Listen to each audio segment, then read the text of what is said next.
எது நீ ஆழமா யோசிச்சுட்டு இருக்கிறியோ அது உன்கிட்ட வந்துரும் தெரியுமா? கவனம். நீ எதை தேடிக்கொண்டிருக்கிறாயோ அது உன்னை தேடுகிறது. யோசி. எத்தனை பேருக்கு இங்க கார் ஓட்டணும்னு ஆசை? ஒருத்தர் 2 கையையும் தூக்குறான், அவ்வளவு ஆசை அவனுக்கு. கார் ஓட்டணும்னு ஆசை இல்ல, கிடைச்சிருது தெரியுமா? ஆனா எங்க பிரச்சனைனா யார் கார அப்படின்னு யோசிக்கிறது இல்ல. நிறைய பேர் டிரைவர் ஆயிரும்.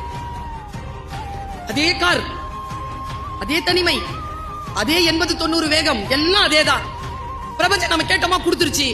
ஏன் கார, ஏன் சொந்த சம்பாத்தியத்துல வாங்கின கார ஓட்டிட்டு ஏன் போர்ட்டிகோல நான் வந்து நிக்கணும், ஸ்டேரிங் இப்படி இருக்கணும், என் கேபின் இப்படி இருக்கணும், நான் உள்ள வந்தா இப்படி இருக்கணும். நீ நினை உனக்கு கிடைக்குதா இல்லையான்னு பாரு. நீ ஆழமா எதை டிசைர் பண்றியோ அந்த ஆழமான டிசைருக்கு பின்னால எவ்வளவு ஓடுகிறாயோ அந்த அளவிற்கான உழைப்பை இந்த பிரபஞ்சம் தரும் என்பதற்கு ரத்தமும் சதையுமாக நான் சாட்சியாக நிற்கிறேன். என்னாலே முடியும் என்றால் என் குழந்தையே உன்னால் ஏன் முடியாது?